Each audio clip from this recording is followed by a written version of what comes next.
पंचायती राज मंत्री व जौहराबाद विधानसभा के विधायक ओम प्रकाश राजभर का आगमन आज सेवखा में खुले पेट्रोल टंकी के उद्घाटन समारोह में हुआ, जिसके मुख्य अतिथि माननीय ओम प्रकाश राजभर रहे।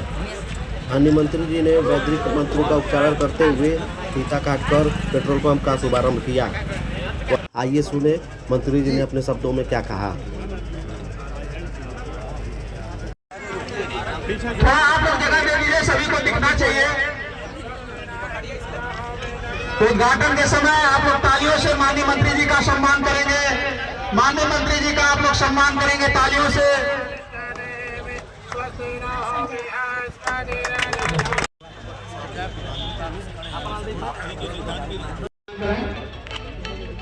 सरकारी कर्मचारी संघ विकास संघ मर्दर से अनुरोध है, कृपया आज जाकर के माननीय मंत्री जी का माला बनाकर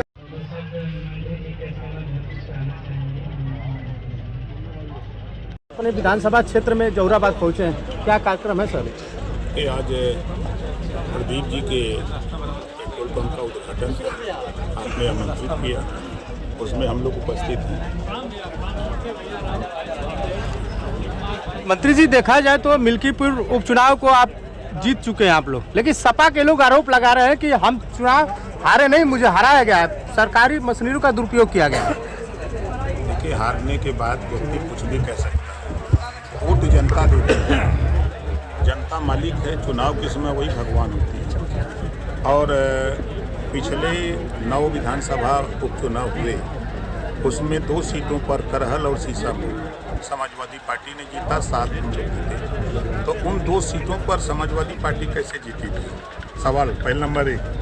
नंबर 2 सवाल, लोकसभा के चुनाव में 35-37 सीटें जब चुनाव लोकसभा का हो रहा था, तो समाजवादी पार्टी किस आधार पे जीती थी, ये भी बताने का काम करें वो लोग कि भाई हम लोगों ने धांधली करके, गुंडई करके, लूटपाट करके जीता है कि जनता के मत से जीता है, ये तो वही खुलासा कर सकते हैं, बता सकते हैं। मंत्री जी, देखा जाए तो गाजीपुर के सांसद अफजाल अंसारी ने मुख्यमंत्री जी के बयानों को पलटवार करते हुए उन्होंने कहा है कि अगर आप लोग बटोगे तो पिटोगे, इस तरह का वो बयान दे रहे हैं। देखिए, नेता है, नेता का बयान दिल्ली विधानसभा चुनाव को लेकर क्या कुछ कहेंगे सर? देखिए, देश में मोदी जी की जो विकास की योजनाएं हैं, उन योजनाओं से देश की जनता पर भरोसा और विश्वास करती है मोदी जी पर। चाहे वो आयुष्मान कार्ड हो, चाहे किसान सम्मान निधि की बात हो, चाहे बैंकों में खाता जो खुला, पहले हम ही आप बैंक में खाता खुलवाने के लिए सोर्स बढ़ाते थे। यही गैस सिलेंडर लेने के लिए हम लोग बहुत मेहनत कर लाइन लगती थी, तब हो पाता था।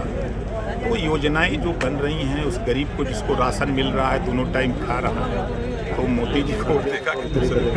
अच्छा, देखा जाए तो कुंभ को लेकर सपा मुखिया अखिलेश यादव ने जो श्रद्धालु जा रहे हैं उनको जो टोल टैक्स लगता है उसको फ्री करने के लिए कह रहे हैं।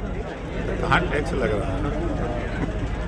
आप गाड़ी चलाएंगे सड़क पर, आप पहले देखिए, पहले जो दूरी 6 घंटे में तय होती थी, ऐसे हम गाजीपुर से अगर हम बलिया लखनऊ जाते थे तो हम लोगों को दूरी 5 घंटे 6 घंटे लगते थे। आज हम 3 घंटे में लखनऊ जा रहे हैं। 3 घंटे का समय आपका बच रहा है, 3 घंटे में आमदनी करेंगे तो टोल टैक्स देने में क्या दिक्कत है? मंत्री जी, आप घरौनी का बात किए हैं, और घरौनी की स्थिति यह है कि इनका छप्पर उनके जमीन में और उनकी जमीन उनके खाते में हो गई, इसके लिए क्या समाधान है? उसमें भी आप कंप्लेंट करिए, उसका सुधार भी करने की व्यवस्था उसमें है। धन्यवाद। जौनपुर के एक गांव है चीतापुर उसराव, सास और पतोह दोनों की डेथ हो गई थी उसमें।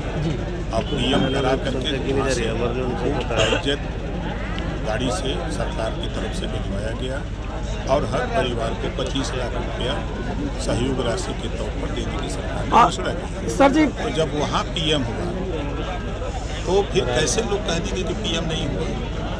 सर जी, अंजनी राय गाजीपुर के बसुका गांव के हैं, और अंजनी राय को बताया जा रहा है कि कुंभ में नहीं मरे हुए हैं, इनका हार्ट अटैक था, कुंभ में उनकी ड्यूटी नहीं लगाई गई थी।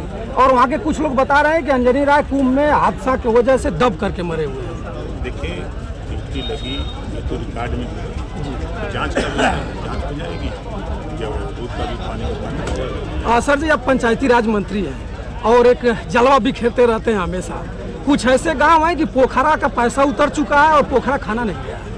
आप लिखित दीजिए, हम तुरंत जांच कर देंगे। सर लिखित शिकायत है सर उसकी गाजीपुर अरे हमको जिला दीजिए ना, गाजीपुर देने से क्या मतलब है? मालिक आप हमको बता रहे हैं पंचायत की राज मिनिस्टर, और दरखास्त दे रहे हैं वहाँ जो है जिले पर। अच्छा जांच हमको करानी है। अच्छा, कुंभ में मरने वालों की संख्या अभी सरकार बता नहीं पा रही है सर, क्या लग रहा है आपको? सरकार के पास जो आंकड़े प्रस्तुत कर दिया है, और जिसको आंकड़ा न मिल रहा हो वो आंकड़ा प्रस्तुत करे, उसको हम लोग स्वीकार कर लेंगे। सर जी, धन्यवाद।